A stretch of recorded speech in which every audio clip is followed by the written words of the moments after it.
Today I will be teaching you the Shat Chakra Nirupana, which means the discovery of or a guide to the six chakras. We always talk about seven chakras, but in the great teachings, there are always six. The seventh is beyond our human ability. So we come to six and then we go to seven. That's how it works.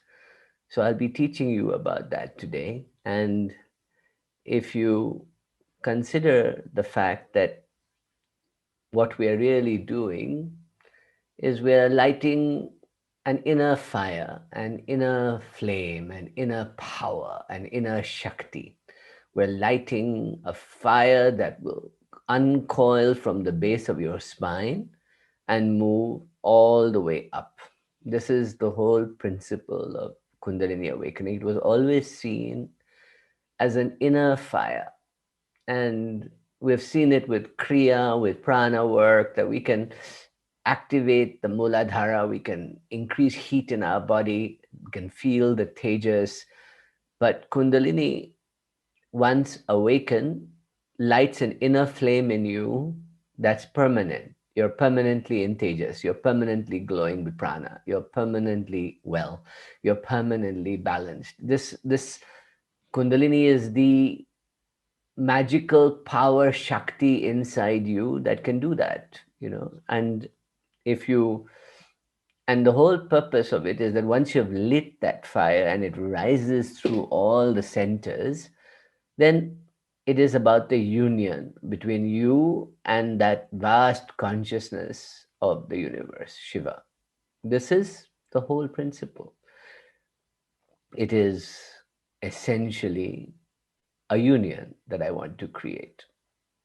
A union of my beautiful, blissful self wrapped up in the heavenly consciousness of the whole universe. I want to experience that ananda, the bliss of that cosmic dance of Shiva and Shakti. This is what I'm looking for. So when I meditate, the whole purpose is that I can do it in one of two ways. One is that I can go up to the complete Turiya state and sit there and contemplate life. Sometimes it's difficult for me to get to Turiya state in that non-dual void. So I find it that I need a technique, I need a process. And so I can do Vipassana, I can do mindfulness, or I can do yoga, or I can do different techniques to help me calm the body down, calm the mind down, and then open myself to that vast Turiya state in which I can contemplate the magic of the non-dual source of everything. But the whole idea of a step-by-step physical embodied awakening was what Kundalini was always about. And in fact, it is the foundation of most of the ancient teachings of yoga, of different kinds of yoga, going back thousands of years. And it goes right back to ancient Egypt and ancient Mesopotamia. It was known, this inner spinal power that could be awakened, that could alter the chemistry of the human being, alter everything, make them fully conscious and aware, of themselves, of their nature, their embodiment. And so from very early on, I was interested in awakening Kundalini because I realized that my body, my inner being, my sense of self was completely out of whack. I'm talking now 23, 24 years ago. I was physically fit, but I was mentally torn up. I had a few psychedelic experiences and seen other sides. And I had bad relationships. I lost a business. So it was a dramatic period for me back in sort of 96, 97. And when I started meditating in 98, the first meditation I ever learned was the Self-Realization Fellowship of Kriya Yoga, Yogananda. And I had done basic mindfulness and things before, but nothing with such intention as Kriya Yoga was. And I did not know about mantras. I did not know about the reality of Kundalini and what it was. And it was a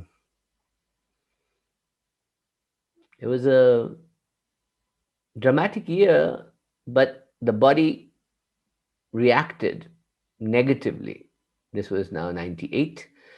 The body reacted negatively and said, no, I don't want this. And, I used to smoke, I used to drink. I suddenly started wanting not do any of that anymore. And I started to feel movement in my spine, activity, things like that, that all of you have felt. We now know is prana kundalini, the movement of prana in the body. And the more I did kriyas, the more my prana came under control. So I was able to become more powerful, focused, steady. And then I took initiation into Raja Yoga, Advaita, from Ramakrishna Mission. And I did their mantra, and I did work on Bhagavad Gita and Upanishads. And I studied that for 6 years while doing this Kriya Yoga. But then I introduced Shakti to it, and I started doing the Panchadashi mantra, the Ka E La Rim and Ain Klim. So I didn't know what it meant at that time, but I liked it, so I started doing it. And the alignment of the spinal cord started to form, and I started to have better visionary experiences in Kriya, in Turiya, in Jyoti Mudra. I started to have explosive feelings in my heart. I started to heat in my Muladhara. And I remember the day it all came together was in September of 2006. It just kind of aligned, and I knew that that was it. This is what I had been looking for. It took me years to fully understand its power, but I knew that day that this was an awakening occurring, a massive awakening. And I had heard people tell me, oh, my Kundalini woke up on so and so date, and I wondered that if it did wake up in those people, why wasn't their life completely transformed? If it really woke up, this was the question I was asking, was that and when it happened to me, everything changed. I was on a trip for 3 days, right? Meaning the world kept dissolving in and out of itself. I was ecstatically blissful all the time. The heart had exploded. And I remember I knew that nothing would ever be the same again. Now, it wasn't like, some goddess came from above and said, Raja, you have been chosen now for awakening. No, it wasn't like that. It was a kind of knowing that I had tapped into something that was not ordinarily available to everybody. And this knowing changed my life. Like I hope it has changed all your lives. That something gave me a glimpse behind a veil. And I was able to see something that ordinary people, unless they did bhakti or hallucinogenic psychedelics or something, would not catch a glimpse of, right? And it was far greater than any psychedelic I'd ever done before. And I'd done many psychedelics. And it was an overwhelming rewiring experience in the body that occurred, Of course, I dramatically fell ill after that. And, I had the worst fevers and the worst months after that. But then I got better. And I started to do intense research into what I was going on, what was happening to me. This was, so now we're talking September 2006. My wife is pregnant in October 2006. December 2006, she goes to India on a holiday for a business trip, and the doctor says you can't travel, bed rest. The baby has to be born in India. We had no plans of staying in India, so I packed up lock, stock, and barrel and went off to India. And we said, okay, we'll stay here a year, have the baby, then go back to New York. I'll travel back and forth from New York, and I did that. And it was horrible, horrible year. 9 times I flew that year in 2007, back and forth from New York. We had Noor, my daughter was born, and we kind of, this moment came and we said, we're going to stay here for a while, that I can run a kind of remote business. And so just look, I get my awakening, and then I'm forced to come and live in India to meet all these gurus and teachers and amazing people. Just look at the sequence of events that occur and the serendipities that occur. And what happened was that I started to do deep, deep, deep, deep exploration. Even though I was still making films and doing digital media, I was doing all that stuff. I didn't enjoy it anymore. All I wanted to do was not only meditate, but study, go get initiation. So I had a very good plan. My plan was that I would make films about great teachers, and that would give me access to all of them. And I was right. It did give me access to all of them. And so, I started with in 2010, I made a film on Sri M. Then I made who had initiated me into the first mantras earlier on. Then I introduced me to Dr. Karan Singh. Then that introduced me to Yogi Raj Siddhanath. Then I had been listening to the Panchadashi mantra of Guruji Amritananda for 3 years, but I never contacted him. So one day I decided I'll call Devi Puram and try and make an appointment to meet Guruji Amritananda. It's a different part of India. It's like going from, New York to Florida or something. It was a long way to go. And I called. They had a number on the website for Devi Puram. And this was in 2010. And I called. And the man picked up the phone with a lovely voice and said, "Hello, Guruji speaking." And I thought, all right, this is good. Guruji answered his own phone. And not only that, he said, "Hello, Guruji speaking." I said, all right, that's good. So you're going to teach me something. So I told him what I did, and I went over to see him. I had no idea what Sri Vidya was. I was doing the mantras and I'd listened to his audios, but I had no idea. And then he started teaching me and initiating me. And then we made a film on him. And I interviewed him for some 10, 12 hours, and just that interview was a transmission. It was like being, and I knew that this awakening had triggered a series of coincidences, serendipities, openings for me that would not have happened. I could meet any guru I wanted to. I could meet anybody I wanted to. I could just talk to them. Everybody would share information with me. It was not like, I didn't have to come and join a system and become part of a process. It was immediate. The rapport was very quick. I saw a strange thing. A lot of the gurus and yogis would look up onto my right side top above me to see something. And I didn't know what it was at that time, but then I realized later on that there's an energy field that occurs there. And I can see it now, but they were looking at me to see what had happened. Is something happening to this fellow? What's going on? It was like a radar scan, like somebody was scanning me, then I started going to Pondicherry, and the Kundalini now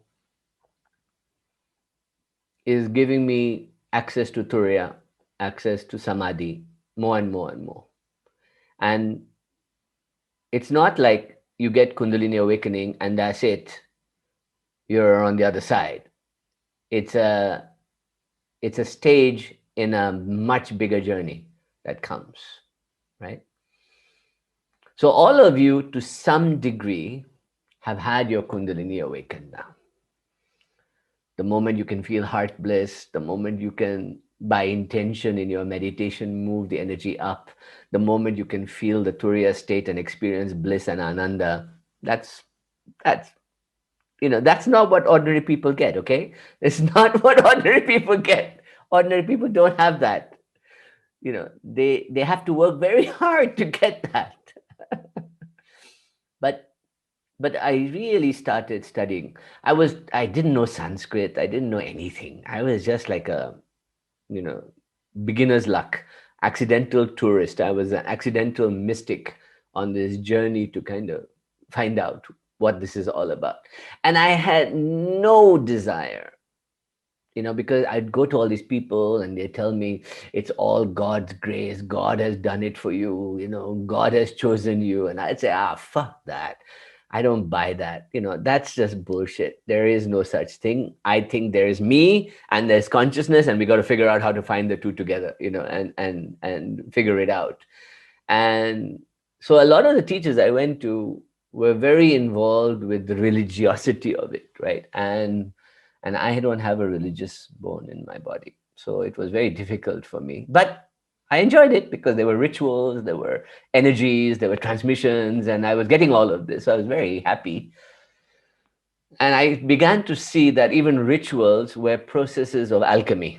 That if you did a Kaula ritual in a particular way, or you did a fire ritual, or you did a church service, or bent your head 5 times a day in Islamic prayer, these were rituals that awakened Kundalini. And so you start to become this detector of every place I went to, I would feel the energy. I would know that there was a saint had meditated here. I would feel it. In dreams, that saint might come. It was there was a sensitivity that was growing bigger and bigger and bigger. So when I now go back, and I had read Arthur Avalon, Saundarya Lahari, Parashrama Suttis, all those things back, 10 years ago, 20 years ago, 15 years ago. Now I go back and read them and I say, oh, it's a manual. It's a guidebook. It's like an ayahuasquero describes going on a trip for 8 hours into the land of the mother ayahuasca and comes back and does beautiful paintings. These books were that. They were seers who had experiences, who were recording what they saw, what they felt, what happened when they went into those states of consciousness. And so when you read, there are 2 main books on how to practice Kundalini available. One is Saundarya Lahari, which is the book by Shankaracharya, which was written around 800 AD. And then the main other book is the Sri Shat Chakra Nirupana, which is what we're going to learn today, right? And I'm going to divide the class into 2 parts. It's a 55 verses, and the 55 verses are a trip, like a massive psychedelic trip this guy goes on, right? And we're going to try and visualize the trip with him, okay? So today we'll do 27, and then we'll do the rest next class. But basically, you're going on a trip, and you're going to try. So the best way to describe a Kundalini awakening is that it is not a description, it is a prescription. It is a offer of suggestion of what you might experience when these awakenings start to happen, right? It describes it. It's like saying, if I say to you, you will see the color gray of thunderclouds, you will see a lightning bolt going through you, you will see a goddess with 4 arms and black skin coming and standing in front of you. That may not happen for you. You will see your own experience, but the archetypes, the metaphors of what I'm going to describe will happen at each of those places along the 6 chakras. All right. So it's not that you will necessarily see that goddess or that color, but you will experience something very similar and metaphorical the more you observe at each point, right? So before we start, let us sit together and just chant 9 times or more. Let's do as many as we can of with single breath. Bring it into your lower part, tighten your butt, feel the heat of the anus, and then we're going to do lam, vam, ram, yam, hum, om. All right? And after Om, we're going to go to the silence and open ourselves upwards to receive grace. Then we're going to come back down again, tighten the butt again, breathe in, and lam, vam, ram, yam, hum, Om. Okay? Now, this is the fundamental Kundalini awakening practice, right? You don't need to do anything else. Everything else is a nice alchemy of combinations that you can do. So let's do that together. Ready? Take a deep breath in. Lam vam ram yam ham om.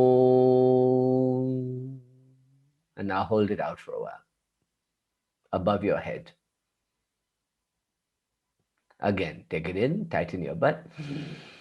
Lam vam ram yam ham om. Try and do it in one breath. Take a deep breath in.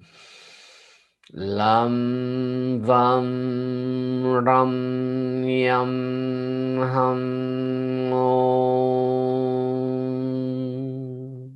Lam vam ram yam ham om.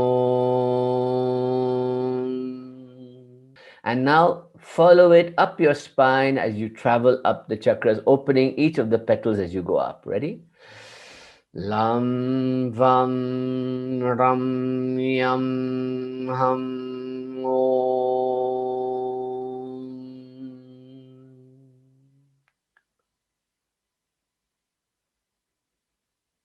Deep breath in. Lam vam ram yam ham om.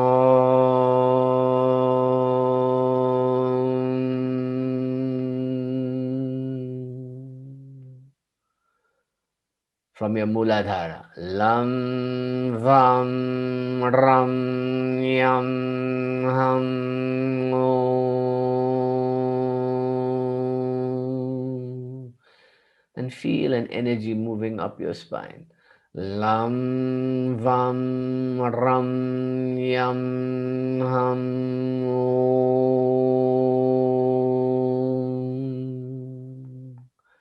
Lam vam ram yam ham om.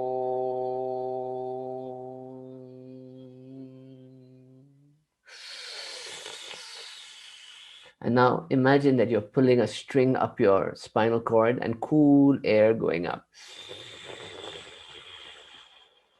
Pulling it up, up, up out of you. And warm liquids, 2 elephants pouring warm liquids into you from either side.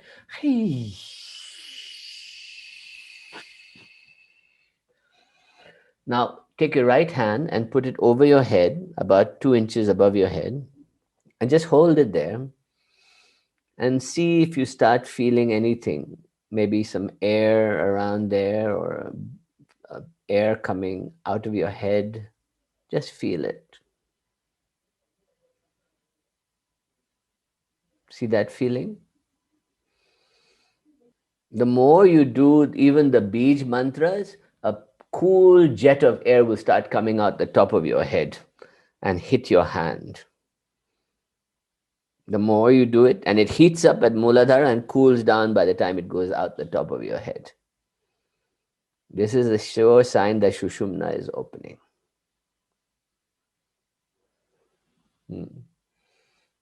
How many of you felt that little air coming out the top of your head?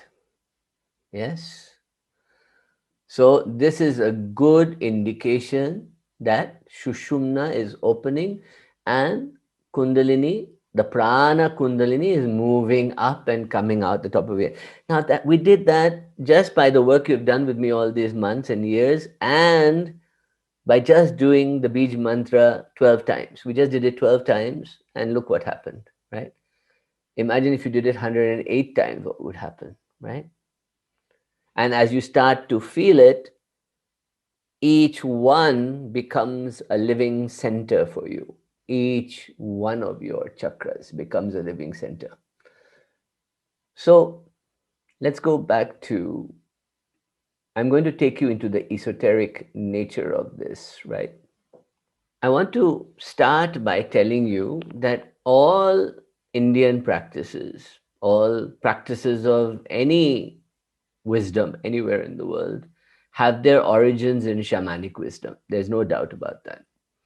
And what we consider to be the dance of Shiva and Shakti, to many yogis in Nepal, in Assam, in Kamakya, in other things, is about blending two herbs together, which they call Shiva and Shakti, which is Datura, which is a very poisonous seed and a very poisonous plant, which is considered to be Shiva's favorite flower is Datura. And the other side is a cannabis, but a particular strand of cannabis called kind of Himalayan ice or a Kali mist. It is a Shakti cannabis, which you can only get in the foothills of the Himalayas around Kulu Manali and Nepal and those areas of Assam and Darjeeling and Bengal and places like that, Bhutan. And they were very popular to mix these two together in Vajrayana Buddhism, in Shaivism, in Shaktiism, in ritual. And what happens is that the Shakti side, cannabis, brings peace and tranquility and wholeness to the being. So it's like a bliss feeling without psychedelic experience of visionary, while the Datura creates a psychedelic experience of everything starting to come alive, consciousness in everything. People start talking to animals and plants and leaves and but you have to take them very carefully. There's an entire process in India, just like there's ayahuasca in the Amazon, of a ritual of cooking this in cow ghee and soaking it in cow urine and doing all kinds of stuff to it to break down the enzymes so that you can consume it without killing yourself, because datura taken directly can kill you. Cannabis can't, but datura can. And the great sadhus, the Nath Sampradaya and the Aghoris, if you go to Nepal, will smoke this together. And when they smoke it together, they enjoy for 3 days the dance of Shiva and Shakti in true form. Kundalini, and many believe that the early descriptions seen in Krama and Kundalini were because of shamanic journeys into this altered state of consciousness that was occurring. So just imagine that the original nature of Shakti was a plant, and the original nature of Shiva was a seed. And the two together could give us this wonderful adventure, right? So when I look at it a bit more, I wanted to give you a little narrative structure here, that even though Kundalini and the nature of the energy of the spine has been known for thousands of years, from India to Mesopotamia to Egypt, everywhere, Mexico as well, Quetzalcoatl, you see it everywhere, the snake, the serpent, the entwining energies, the 7 centers, the staff of Hermes, it's everywhere. In India, the first time we see it as a Shakti Tantra worship technique is first recorded around the Tantras and Agams of the 4th century, called the Kula Krama, Kaula, we talked about it before. Then in around the 6th century, a description of the goddess descending through the spine is given in the Chandipat, which I've also studied with you, and you can go back and watch that class again, which is the 9 aspects, 9 days of Durga going up the spine and healing you completely, which is Kundalini. And then in the 9th century, a wonderful book was written on how to practice the chakras and awaken Sri Vidya, awaken Lalita Tripura Sundari, and you call the Saundarya Lahari. And that was the beginning of the real practices of Lalita Tripura Sundari in South India in particular. From Karnataka to Kerala to Tamil Nadu, all those areas became that. Kundalini became that, and Siddha traditions emerged, and all kinds of traditions emerged from that. In Kashmir, we see it that Tantra becomes Trika, Abhinav Gupta. We studied that over 2 classes. And one we have not studied is that because Hatha is the more masculine side of yoga, the Hatha Yoga Pradipika was a forceful way of awakening Kundalini. That means the yogi would turn his sexual energy inwards. It was primarily a masculine thing, and Hatha Yoga Pradipika was the guidebook on how to do that. And maybe one day we will study it, but it's not part of my practice. But it is what has now created the yoga movement around the world. Hatha Yoga Pradipika, we call it Hatha Yoga. But most people don't even know that it is a technique of waking up Kundalini by forcefulness. Hatha means by force, the forceful power of waking up. Hatha Yoga Pradipika. And then around a century later, in Bengal, we get the Shat Chakra Nirupana, which is what we're talking about today. And in 1918, that gets translated by Sir John Woodruff, Arthur Avalon, and brings Kundalini to the whole world. And a few years later, Colonel Leadbeater of C.W. Leadbeater of the Theosophical Society writes a book on the chakras, where he describes the colors, the geometries, the locations in the body, everything, and that becomes phenomenal. And soon everybody's talking chakras. And by 1932, even Carl Jung gives a lecture on the aspects of the psychology of awakening the different parts and centers and what it relates to in your body. And this was really studied in depth later by Joseph Campbell. So if you get a chance, there's a series of videos on Joseph Campbell called Mythos, where he looks at Kundalini. One video in particular, he talks about Kundalini, Mythos. If you get this Mythos series, you will see one video on Kundalini talking about the psychology of Muladhara to Sahasrara. And one of the most seminal books written was Ajit Mukherjee's Kundalini in 1984. Now, there have been many, many books on Kundalini, but these were the seminal writings that led to the tradition. And even Yogi Bhajan's Kundalini Yoga, Kundalini was not mentioned by Yogananda, but was referred to as an energy that could be awakened. He called it the divine mother. The idea of Kundalini as the divine mother was always known. Now, let's take a moment and go to where this Kundalini that we know about comes from. And it predominantly comes out of West Bengal, Bengal in India, near Calcutta, Bangladesh, that area. And in the 16th century, Bengal was part of the Mughal Empire, Muslim empire that ruled from Delhi and had sultans and dynasties running different parts of India. And it had been oppressed. All Hinduism had been oppressed for many years. But by 1500s, a very enigmatic Shah, a ruler, took over in Bengal called Alauddin Hussein Shah. And Bengal experienced a first renaissance of its kind, where Bengal became a major trading post with the European powers, and Calcutta, the area around Calcutta, Chandanagar, was a major port for the French, the Portuguese, the Dutch. Everybody came there and to trade in indigo and cloth, and Bengal became very rich. And Shah was an aesthete. He loved art and music and culture, so he opened up religious freedom in Bengal, and it flowered. And it was an amazing time that led to the flowering of culture in Bengal.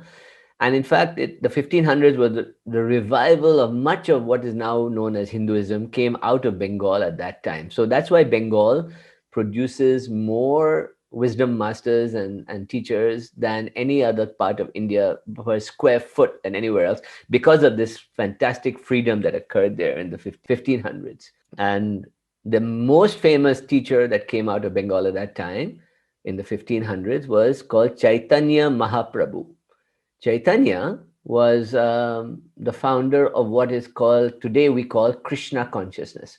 So the ISKCON movement, the Hare Krishnas. Chaitanya was the first saint of Bengal that would go around. They loved showing him in clothes, but he actually went around naked like Dattatreya, and he would sing to Krishna and Radha's love all over Bengal. And that led to the Baul movement, which a lot of you have heard, the Baul musicians. So Bengal became a phenomenal integration of Sufism, Tantra, Vedic Hinduism, all started integrating. And you get these phenomenal cults of the Krishna cults of Chaitanya. And similarly, tantrics start opening up more and more in Bengal. And Buddhist Siddhas, they were called 64 Siddha masters of Bengal, came around at that time too, who gave the tantric Buddhism that went to Vajrayana Buddhism and other forms of Buddhism and affected it greatly. So Bengal became like a laboratory from 1500s right through to even today. It's still quite insanely mystical, and all that area around India, Assam, Bengal, Nepal, were just affected by this renaissance of energy that occurred in the 1500s. And schools arose, as you can see on the right side. Teachers would gather and discuss different, and literacy grew. So people were writing in Sanskrit and translating. And one of these writers was a man called Punananda Yati, a tantric. And he wrote a major treatise on Tantra. And one chapter of that, he called it the Shat Chakra Nirupana, which was a manual for tantrics on how to visualize the six chakras of the Kundalini awakening, how to visualize it. He wrote this kind of first treatise, right? And this book was obscure. It was read by, priests and tantrics and unusual people. It was not popular culture until in 1918, an English magistrate in Calcutta, who was also born in India to a East India Trading Company man. He was very educated, and he had educated in Sanskrit as well. And he started translating all these works that he had discovered in Persian and Sanskrit and Bengali and all over the place. And he started writing under the pen name of Arthur Avalon. And he wrote a book called The Serpent Power in 1918. And it was immediately a bestseller in London. And it described for the first time to popular culture Kundalini, the six chakras and Kundalini, how to wake it up, right? And that's what we're studying today. So before I start going into the text with you, let's take some basic concepts that you've all studied with me before, but I'll go through them just quickly. Kundalini is a subtle power energy in the body. That means it remains coiled up in most people at the base of your spine. But if awakened, it can give you ecstasy, bliss, awakenings, all kinds of wonderful stuff. And it relates to 5 major centers and then a 6th center in your third eye. Now, the 5 major centers, even though we call them centers, they are just subtle locations within the spinal cord that seem to be the junctions at which these magical things start happening. They're not physically architectural places in your spine. They relate to the vagus nerve, to the cerebrospinal fluid, to the spinal cord. They do relate, and they relate to the brain. They relate to Brahma's cave, the medulla, the entire limbic region, the caudal, cortex. Everything is there. It's affected by it.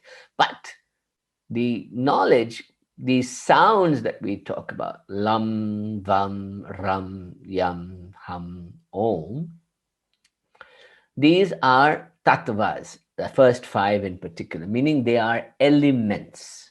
They are not places in your body. They relate to a place in your body in the chakra system, but Lam can affect your head as well, and Lam can affect your heart. Vam can be used elsewhere apart from your Swadhisthana. Ram can be used elsewhere, and each one is an element which relates to a power: earth, water, fire, air, akasha, space, and consciousness. And the names given in Indian culture to this in Tantra is Prithvi, Varuna, Agni, Vayu, Akasha, and Shiva. And these are Rudra. Now, these are names taken from the Vedic culture, and they gave a name to what happens in nature also happens in me through the elements. That means that fire is external to me, creates energy, creates food, creates clears forests, does transmits my desires to the heavens. Fire was a major elemental power before all the elements of science came into being. And for most ancient cultures, fire was the core alchemical element that could turn one thing into another thing, right? This was the whole idea. So they call that the ram, reem, ram, right? Earth is where I ground myself, where I grow earth from, where soil and nature comes in, where I've risen from, where the lotus opens from, where I crack the earth and lava pours out and creates life from. Everything comes out of the earth. So I ground myself in the earth. So the earth element, Lam, is the creation element, the creative element. Vam is the energy in water to create sexual energy and movement, right? So water and flow and fluid, water element, right? Vam. Then Ram, fire. Then Yam is the sound of Varuna, which is wind, or Vayu, and Vayu is wind, which means that wind comes into me as cosmic consciousness, wind goes out of me as breath. So wind is everything. Wind blows, wind is in me, air comes in and out. Everything is about the center being of my heart, right? Everything comes, the give and take of my life is all wind, right? So air. Then the throat is, I start to leave the elemental life and go into the supernatural life. So I'm at akasha, I'm at space. I go into the void, and that's hum, right there, hum, right? Now, it doesn't mean that hum is stuck at the throat. Harim can be used for anything. Harim is hum, right? Just a Shakti form of hum, right? So Ram is fire. Anytime I say Hreem, Shreem, Cream, Ra is there. So I'm using Ra everywhere to add fire to the alchemy of my work, right? Of anything I want to do. So these 5 elements are not places in my body, but they are alchemical seed sounds that I can combine with other things to create alchemy in my body. So everything has one of those sounds in some way. Lam, vam, ram, yam, hum, om. And then you can add all the consonant sounds like sa and sha and ka and ta and all those sounds together. And you can combine them to create alchemy. So the understanding was that the spinal cord was a musical instrument to play these notes on. And if one could play them, one could go into extensive bliss states of consciousness, right? So when I look at these elements, the colors, by the way, of that you see of the spectrum were not part of Tantra. They were part of the Leadbeater's Theosophical Chakra system. The original colors are slightly different, and we'll discover them. They are more the colors on the left side.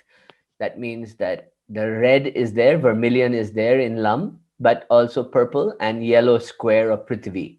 Then orange and blue are Vam, and then purple and vermilion and silver lightning, and Yam is red triangle and green emerald, all. So you will see that the colors were to do with themes and feelings you would have at that particular chakra, right?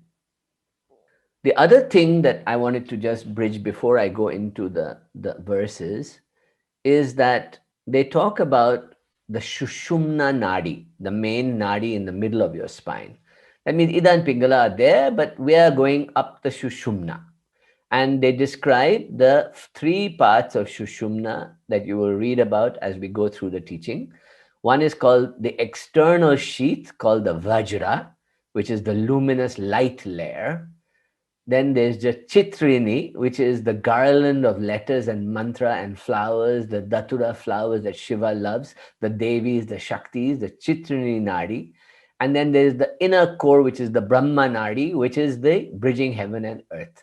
The Ananda Samadhi state comes when that Kundalini. So even Kundalini goes through not only different areas of the body, but also awakens different aspects of your Sushumna Nadi. So we are going to look at Vajra, Chitrini, and mostly Vajra and Chitrini in this first part. And then we'll go to Brahma later. So let me start. So the teaching, here's the state of mind you want to go with me on with this now. Okay? The state of mind is we're going on a trip. All right? For the next half an hour, 45 minutes, we're going to take a trip up your spine. Today, we're going to end at the heart chakra. But we're going to go up a trip and we're going to meet different colors, energies, vibrations, sounds at each part with me, right? And I want you to treat them as metaphors. That means okay, do an experiment right now. Close your eyes and tighten your butt and put your mind down there, all right? And focus completely on the tightening of the anus area, that base where the sacral sac is moving forward and touching the perineum down there. It's like a triangle there forming. Feel it. I want you to just put your mind there. You can say the sound lum just to get a vibration going. Lum. Lum. Lam. Now, just feel it. Completely put your mind there. Stop all other thoughts and focus your mind to that area. What does it feel like? What colors are coming to you? Imagine. Don't worry. Don't try and use previous knowledge. Just see what comes. Does it come as black? Does it come as red? What comes? Golden light? What comes? As you tighten it and hold it, what feeling comes? Does it move? Does it rotate? Does it move up? Does it heat up? What's happening to it? Does it go in the different directions? What's happening to it? Do you sense anything there? Do you sense energy or intelligence? Which organs seem to be working with it? What is it affecting in your stomach or your liver or your kidney or your bladder or your sex organs? What's happening to it? Are you getting excited? Do you get hot? Are you seeing the color change? What's happening to you? Just put your mind as if you've become tiny and you're sitting inside that cavity at the base of your spine, looking around. What do you feel? You know that's where your Muladhara is. You know that's where the energy starts from, but feel it, look at it. Do you see anything? Do you feel, do you see any geometries or colors or shapes? What do you see when you're down there?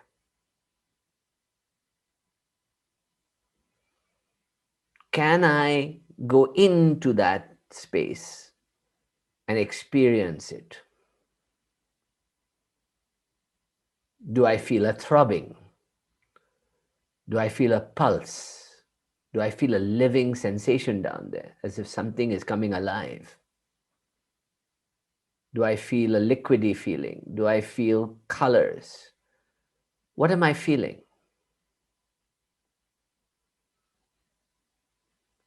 See, each of us is going to create our own archetype of how we experience this energy, right? All I'm going to do is guide you through what the mystics have been seeing in India for hundreds and thousands of years. But that's not the archetype that's going to be your archetype, right? Your archetype will be your own. But the energy center and the power down there are the universal. But we can give it different names and we can see it in different ways, but they saw it in this way that I'm going to share with you. So was that a good experience, everybody? The whole idea of the next two classes is to become so sensitive and so aware to each center that you become, that siddhi starts to come of becoming tiny and going into any part of your body you want. You know, that's what you're going to train to do. You're going to become, it's a siddhi called, what's it called? Lagima, I think. No, anima. Anima, where you become really tiny, right? The anima siddhi is become tiny, tiny, like an atom. So you can almost go into it and you're there. And eventually you'll really be there. You will go down there with the blood cells, with the, everything, and you start seeing what the geometries and shapes are. That's what these mystics were doing. Yes? Does that make sense? That's what these mystics were doing. They were shamanic journeys into their own body. Right? So we're not going into the Amazon forest. We're not going into nature. We're going into ourselves to become aware of ourselves. Jim says black with striped red. Cool. Red is good. Red is archetype. So we'll see the archetypes now when we go into the manual. Shall we go to the manual? Let's go to the manual. Let's go to the manual. But I don't want the manual to dictate your imagination. Do you understand what I'm saying? You have to be the observer and then see if it correlates to something in the manual and something else in the manual that you may be looking at your anus, but you're sensing your heart chakra. It might be that, right? And then you will discover that you're out of alignment because you're feeling blue somewhere where you should be seeing red. So how can I realign it and move it around after that, right? That's going to be another experiment we do. Okay, let's do that. So the book starts by saying, right, that now, according to the Tantras, this is the first step to full realization that is achieved by the 6 chakras and other means. So says Paramananda. Paramananda is the name of Shiva, the first yogi, tantric, the first tantric. So what we're saying is that this is not it. This is the first step towards it. Okay. So the first verse says, in the space outside the Meru here means the 33 spinal vertebrae of your spinal cord. Your vertebrae is the Meru, your Meru of 33 steps. Placed on the left and the right are the 2 siras. Siras are the nadis, Sasi and Mihira, meaning Ida and Pingala. The nadi Sushumna, whose substance is the 3-fold gunas, tamas down there, rajas and sattva in the middle, is in the middle. She is the form of moon, sun, and fire. And her body is a string of blooming datura flowers, this flower you see here. Extends from the middle of the kanda, the heart, to the head, right? And the vajra inside her extends shining from the medra, the base, to the head. So not only are the petals blossoming in the heart, but they're blossoming from the Muladhara all the way to the head, the third eye. So just imagine that the garland of letters here are datura flowers. Now, if that's not a shamanic clue, I don't know what is, right? There were two plants known in India to create psychedelic experiences. One was datura, the seeds and the flower and the seeds, and the other was the blue lotus, right? And there are many, but the blue lotus and the daturas were sacred in this work. In fact, it is said that if you drink the dew of the blue lotus on Shivratri or the full moon, you will get the soma of the gods and get intoxicated into soma. So there are many, and blue lotus, by the way, blue was very big in Egypt also. So the blue lotus, that's why monks in many parts of the world are called lotus eaters, because they eat the lotus. They happily eat the lotus, right? And so the blue lotus was very big in India. So if you grow a blue lotus in India, there are certain nights where you can eat it, and you will have a psychedelic experience. And Datura was the Shakti Shiva one with marijuana. So 4 major plants grow in India everywhere. One is Psilocybin, right, which grows in cow patties and in the mountain regions and in South India as well, in the mountains. So the magic mushroom is very, very prevalent in India, right? So is Amanati muscaria, but it's not as popular. It's very bitter and causes poisoning. So you don't want to do that. Datura is loved by the sadhus of the Shiva tradition, Datura and Ganja. They mix the two, Ganja and Datura, together and smoke the big chillum pipe. That's how they do it, right? And so when you see in the first verse, he's saying that it's a thing of Datura flowers. He's telling you right then and there, I'm stoned out of my brain while I'm going into this. He's telling you right there and then, I'm out. I'm in a different trip, man. What I love about gurus is that they will go and smoke all that stuff, and then they'll come and tell you, no, the only way for you is through meditation. Don't do these things. Just meditate. Don't have to do all this stuff. And so you spend 10,000 hours meditating and you don't see a bloody thing, but you take one smoke of this and bam, Shiva and Shakti come right there for you. It took me 7 years to get an experience. If I smoked Datura back then, oh my God. Anyway, but that's the funny part. The real work is to maintain that state afterwards, which the smoking cannot do, but it gives you, there are cases where one taking of a psilocybin trip can remove depression forever.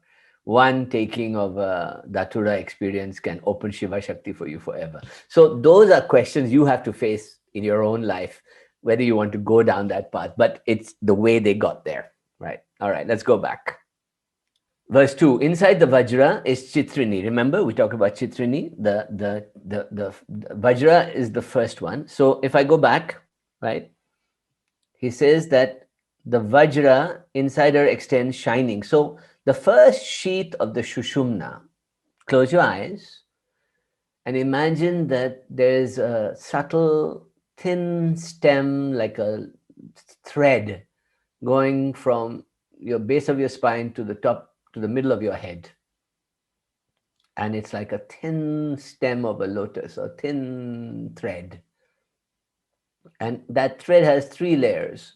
The outer layer is a kind of glowing, luminous layer, kind of the color of lightning, white light, kind of light, white, streaming. Can you feel it? So just imagine that lightness coming, right? You're feeling that light thread of light. That's the Vajra. Yeah, that's the luminous one we light up by lighting flames. That's what I taught you in the Vigyan Bhairav Tantra, to light the flames of your spinal cord. We do it in the Kriyas as well. We light the Vajra Nadi. That's the outer sheath. Now we're going into the next sheath. Keep your mind there in the sheath and listen to this verse. Inside the Vajra is Chitrini, who is lustrous with the Pranava. Pranava is Om, and attainable through yoga. She is subtle as a spider's thread and pierces all the lotuses which are placed within the spine, and is pure intelligence. She is beautiful by reason of these padmas, lotuses, which are strung on her. Inside her is another one, even finer, called the Brahma Nadi, which extends from the orifice of the mouth of Hara to the place beyond where Adi Shiva is. That means that connects your navel right the way to all the way beyond to the beyond into heaven, the Shiva Shakti union. So just imagine you have one luminous, bright one linking Muladhara to Agya. You have Chitrini going through the heart to the head. And then you have one from the Manipura going right through the center, all the way up to heaven. So all three connect through this one thread, and they take you to the other side. Chitrini is beautiful, like a chain of lightning, and fine like a lotus stem, and shines in the minds of sages. That means that it's like a beautiful thread. She's shining with the Vajra and glowing inside the Vajra, like a spining, beautiful, shining thing. She's extremely subtle, the awakener of pure knowledge, the embodiment of all bliss, whose true nature is pure consciousness. The Brahmadvara, which is the bliss of Brahma, the third, above your head, the bindu, shines in her mouth. That means the beam of light comes down into you. And this place in the entrance to the region sprinkled by ambrosia is called the knot, as also the mouth of the Sushumna. So we have two places where the light comes in. One, where the Muladhara and Swadhisthana, the meeting point at the base of your spine, is the entrance to the knot, first knot. Then we have a knot at the heart where you explode. And then the third knot is that gateway just at the top of your head, the Brahman, where there you have the entrance into the body.